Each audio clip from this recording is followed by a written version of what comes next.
இதயம் சீரியலில் 27th ஜூலை எபிசோடில் என்ன நடக்குதுன்னு இப்போ நம்ம பார்க்கலாம். இதயம் சீரியல் பற்றின அப்டேட்ஸ் தெரிஞ்சுக்க என்னோடய சேனலை சப்ஸ்கிரைப் பண்ணி வச்சுக்கோங்க.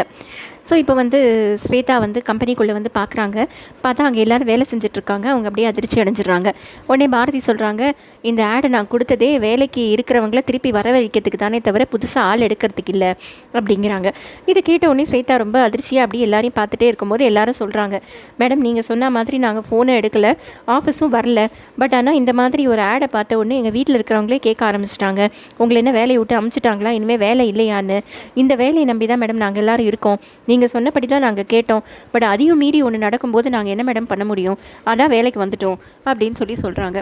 ஸோ உடனே பாரதி சொல்கிறாங்க, இப்போ உனக்கு புரிஞ்சுதா ஸ்வேதா, நான் யாருன்னு, நான் என்ன நினைக்கிறேன் என்ன செய்கிறேன்னு யாருக்குமே புரியாது.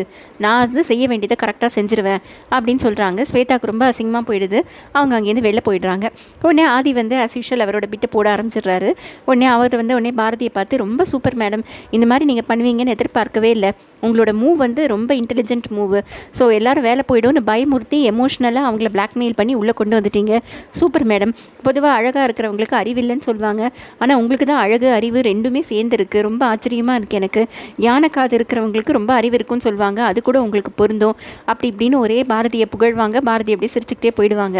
இதெல்லாம் கேட்டவுடனே மலர் பக்கத்துலேயே நின்றுட்டுருப்பா. அவள் கேட்டவுடனே அவள் கேட்பா, சார் இப்போ கூட உங்களுக்கு கோவம் வரலையா சார் பாரதி மேலே?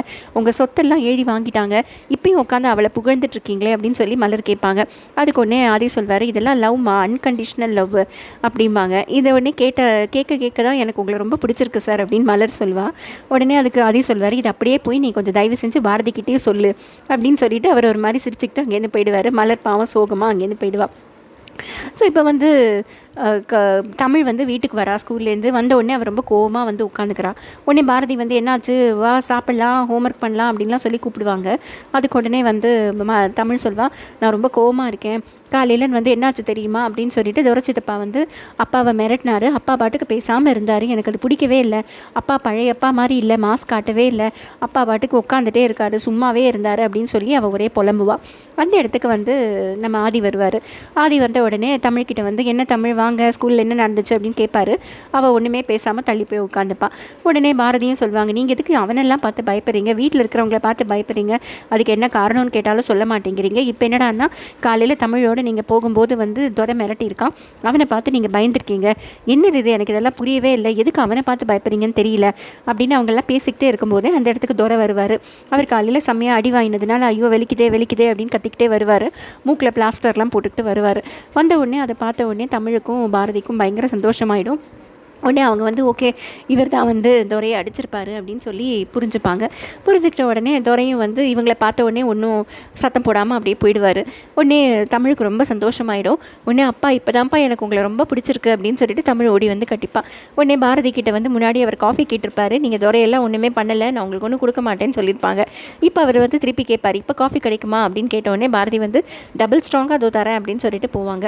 ஸோ இப்போ அடுத்தது துரை அங்கே அடுத்த ஸ்வேதா அவங்கெல்லாம் பேசிகிட்டு இருக்கிற இடத்துக்கு போகிறாங்க. ஸ்வேதா, அறிவு, அவங்க அம்மா பார்வதி எல்லாரும் நின்று பேசிகிட்ருக்காங்க. அவங்க அம்மா பார்வதி இதெல்லாம் வேணாம் ஸ்வேதா, விட்டுடு, நம்மெல்லாம் எங்கேயாவது போயிடலாம், உன் வயசு பொண்ணெல்லாம் எவ்வளோ சந்தோஷமாக இருக்கா, நீ மட்டும் என்னத்துக்கு இப்படி ஏதோ ஒரு பழியை வச்சுக்கிட்டு பண்ணிகிட்ருக்க, இதெல்லாம் வேண்டாம் அப்படின்னு சொல்கிறாங்க. ஆனால் ஸ்வேதா சொல்கிறாங்க, இதை நான் இதோட விட்டேன்னா அவ்வளோதான், பாரதி சும்மாவே இருக்க மாட்டா, என்னை உண்டு இல்லைன்னு ஆக்கிடுவா, இதை நான் போராடி தான் ஆனும் அப்படின்னு சொல்லி பேசிகிட்டு இருப்பாங்க. அந்த இடத்துக்கு ஒன்றே இப்போ துரை வருவார். துரை நல்லா சாப்பிட்டுட்டு என்ன ஸ்வேதா என்ன பண்ணுற அப்படின்னு கேட்பாரு. உடனே ஸ்வேதாவுக்கு பயங்கரமாக கோவம் வந்துடும்.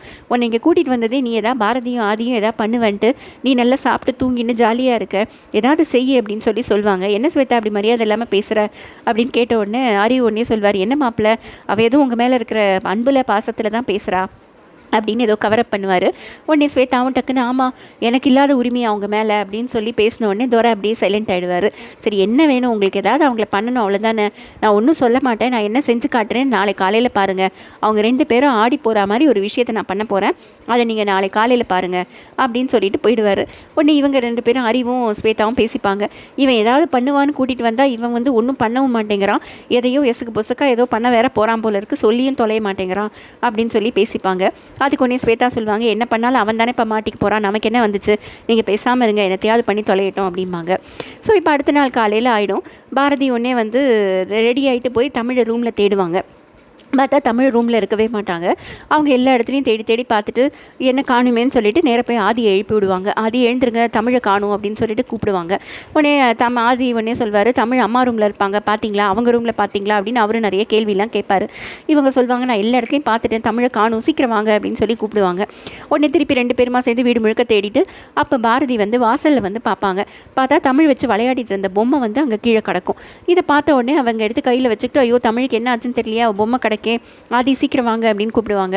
ஆதி வந்து அந்த பொம்மையை பார்த்துட்டு அவர் சொல்வார், இது கண்டிப்பாக வந்து துரையோட வேலையாக தான் இருக்கும், நேற்றுக்கு நான் அடித்ததை மனசில் வச்சுக்கிட்டு அவன் தான் எதாவது பண்ணியிருப்பான், நீங்கள் ஒன்றும் கவலைப்படாதீங்க பாரதி, நான் பார்த்துக்கிறேன் அப்படின்னு சொல்லுவார். அவனை நான் என்ன பண்ணுறேன் பாருங்கள் அப்படிம்பாரு.